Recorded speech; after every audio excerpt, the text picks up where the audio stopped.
Drip rate क्या होती है ये अभी हम पढ़ेंगे, और इसके ऊपर ये दो क्वेश्चंस है, इनको भी हम सॉल्व करेंगे।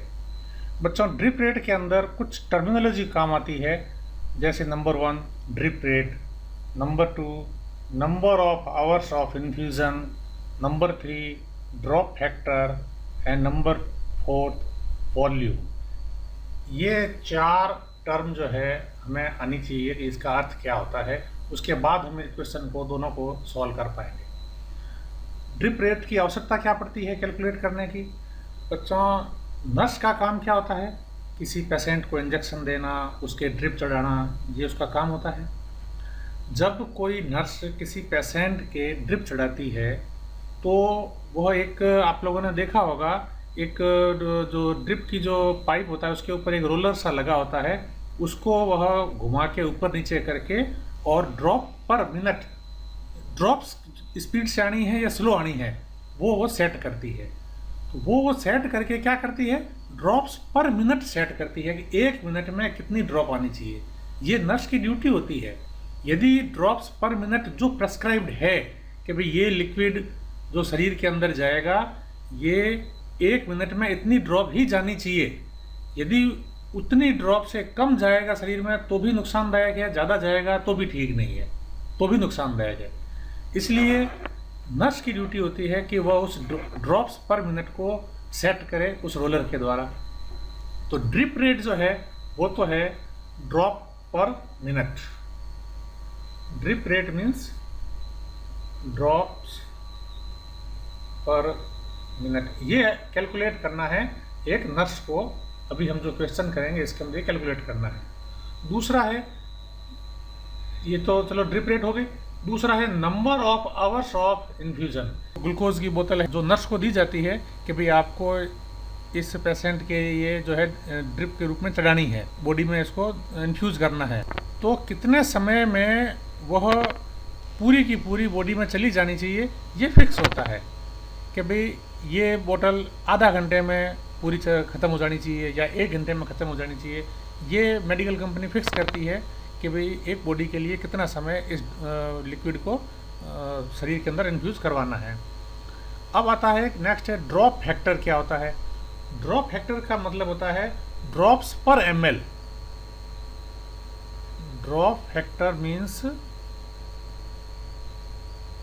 ड्रॉप्स पर ml, यानी 1 ml लिक्विड में कितनी ड्रॉप्स बनती है। अब ये कैसे तय होगा कितनी लिक्विड बनती है? जिस इंजेक्शन, जिस सुई से यह शरीर के अंदर लिक्विड जाता है, उस पाइप पे उस सुई का जो डायमीटर उसके अनुसार ये फिक्स होता है कि 1 ml में इतनी ड्रॉप्स इसमें से गिरेगी, इतनी ड्रॉप्स इसमें से निकलेगी। तो दो चीज़ें तो फिक्स हो गई कि नंबर ऑफ आवर्स फिक्स है कि भाई इतने लिक्विड को, दिए हुए लिक्विड को इतने समय में बॉडी में ट्रांसफ़र करना है। पर ml में इतनी ड्रॉप्स होगी, ये भी फिक्स हो गया क्योंकि ये दिया हुआ होता है। अब किसी को 1 लीटर की बोतल चढ़ती है, किसी को आधे लीटर की चढ़ती है, किसी को और कम ज़्यादा की होती है, तो वो भी ml लिखा होता है कि इतना वॉल्यूम है, ये इस पेशेंट के बॉडी में जो है ट्रांसफ़र करना है, इन्फ्यूज़ करना है। हमारे सामने ये इतनी चीज़ें तो दी हुई है। क्या क्या दिया हुआ है? नंबर ऑफ आवर्स के भी दिया हुआ जो लिक्विड है कितने समय में इन्फ्यूज़ करना है, ड्रॉप फैक्टर के ड्रॉप्स पर ml इतनी होगी, और वॉल्यूम कि इतना वॉल्यूम इस पेशेंट को इन्फ्यूज़ करना है। अब निकालनी क्या है? ड्रिप रेट निकालनी है। तो इसके लिए फॉर्मूला होता है drip rate D is equal to drop factor small d multiplied by volume to be infuse divided by 60 into n is number of hours. ये फॉर्मूला होता है। जैसे एक पेशेंट है, उसको किसी नर्स को, एक नर्स को जो है दिया हुआ है कि भाई ये 60 ml का कोई लिक्विड है, ये किसी बॉडी में ट्रांसफ़र करना है, इन्फ्यूज़ करना है। एक नर्स को कहा गया कि भाई ये 60 ml का जो पाउच है आप ड्रिप के द्वारा किसी पेशेंट की बॉडी में इसको इन्फ्यूज़ करो। ठीक है, तो वॉल्यूम तो हो गया उसका 60 ml। अब ये भी है कि इस लिक्विड को आपको 15 मिनट्स में पूरा का पूरा शरीर के अंदर इन्फ्यूज करना है। तो ये एन जो है ये आवर में मेजर होता है बच्चों, ये ध्यान रखना हमेशा। तो ये 15 मिनट्स है तो डिवाइडेड बाई 60 आवर्स हमने कर दिया। इतने आवर्स में जो है वो बॉडी के अंदर पूरा इन्फ्यूज हो जाना चाहिए। अब ड्रॉप रेट जो है वो आपको, ये ड्रॉप फैक्टर तो आपको जो है दिया हुआ होता है कि भाई ड्रॉप फैक्टर मीन्स ड्रॉप्स पर ml, यानी 1 ml में कितनी ड्रॉप्स आएगी। तो साहब 1 ml में जो है 5 ड्रॉप, जो आपको पाइप दिया हुआ है, जो सिरिंज दी हुई है कि भाई ये 1 ml जो लिक्विड बाहर निकालती है तो इसमें 5 ड्रॉप आ जाती है। अब अपने को कैलकुलेट करना है ड्रिप रेट, यानी 1 मिनट में कितनी ड्रॉप्स नर्स को एडजस्ट करनी है कि भाई 1 मिनट में उतनी ड्रॉप्स बाहर आए उस बोतल में से। तो ये डी बराबर क्या हो गया, देखो डी का मान दिया हुआ है 5 मल्टीप्लाइड बाई वॉल्यूम दे दिया है 60 ml, डिवाइडेड बाई 60 से मल्टीप्लाई करना है, और एन का मान है 50/60। ये 60 से 60 कट गया 60, यानी 20 ड्रॉप पर मिनट ये नर्स को सेट करना है, तब उस पेशेंट के जो है वो सही वो ड्रिप चढ़ेगी। ठीक है। अब क्वेश्चन क्या आया है, देखो वापस आप क्वेश्चन देखो। क्वेश्चन क्या कहता है, a nurse wants to double the time an infusion runs for, describe precisely how drip rate changes if number of hours of infusion is doubled but drop factor and volume of infusion do not change. इसके अंदर direct जैसा अभी मैंने calculate करके दिखाया वैसा सवाल नहीं दिया है, थोड़ा सा चेंज कर दिया है। तो ये क्या है, देखो मैं फॉर्मूला वापस लिखता हूँ।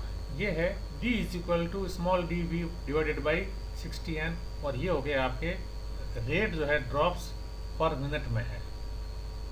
ठीक है, जहाँ n जो है अवर्स में है। अब क्वेश्चन में ये कह रहा है कि आपको बताना है कि ड्रिप रेट के साथ में क्या चेंज हुआ। नंबर ऑफ आवर्स जो है ये तो कर दिए हैं डबल, यानी n की जगह जो है इसको n को तो क्या कर दिया है, डबल कर दिया है। But drop factor d and volume v ये नो चेंज है, इसमें कोई चेंज नहीं है। तो यदि शुरुआत में d ये है और बाद में अब ड्रिप रेट चेंज हो जाएगी, तो ये d मान लीजिए d2 कर लेते हैं, तो d2 अपॉन ये इसका मान लो उदाहरण ले लेते हैं, हम d1 ले लेते हैं। d1 इज इक्वल टू ये शुरुआत में जो है d2 upon d1 is equal to d2 v2 upon 16n2 divided by d1 v1 upon 16n1। इस तरीके से हम निकाल सकते हैं। तो अब ये क्या कर रहा है, d और v में तो चेंज हुआ नहीं है, यानी d2 बराबर d1 है, v2 बराबर v1 है, तो ये तो आपस में बच्चों कट गए, 60 से 60 कट गया। तो ये क्या आ गया, n1 अपॉन n2। अब ये क्या, ड्रिप रेट में क्या चेंज आएगा ये बताना है। यदि नंबर ऑफ आवर्स डबल हो गए हैं तो नंबर ऑफ आवर्स, अब ये n2 तो हो गए डबल, यानी n1 और ये n2, तो number of hours n2 double हुए हैं, तो ये हो गया आपके n2 बराबर क्या हो गया, 2n1। पहले जितना समय था उससे ये डबल हो गया, तो क्या हो गया, ये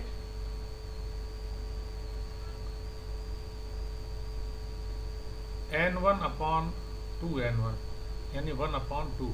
तो अब नई जो रेट आई ड्रिप रेट वो क्या हो गई, d1/2। जो नई रेट आई है वो क्या हो गई, जो पहले की रेट थी उसकी आधी हो गई है। क्यों, कि समय बढ़ गया है तो रेट आधी हो गई। अब इसका आंसर कैसे लिखेंगे, इसमें है एक तो जैसे इसका आंसर ले लें कि भाई नई रेट जो है, अब इसके आंसर देखो बच्चों, फुल क्रेडिट भी मिल सकता है, पार्शियल क्रेडिट भी मिल सकता है। इसमें पीसा के अंदर ये खास बात है, यदि आपने आंसर पूरा सही दिया तो फुल क्रेडिट मिलेगा, नहीं तो पार्शियल क्रेडिट मिलेगा। तो इसका देखो फुल क्रेडिट का आंसर क्या है कि D2 जो है वो, अब जैसे ये प्रश्न को पढ़ो, यहाँ वापस बताना पड़ेगा, हाउ ड्रिप रेट चेंजेज, तो चेंज हुआ है ड्रिप रेट में, ये चेंज हुई, ये क्या है, पहले वाली की आधी है, जो पहले ड्रिप रेट थी उसकी अब आधी हो गई। तो या तो लिख दो कि ड्रिप रेट जो पहले वाली थी उसकी आधी है, या ये लिख दीजिए कि 50% स्मॉलर है।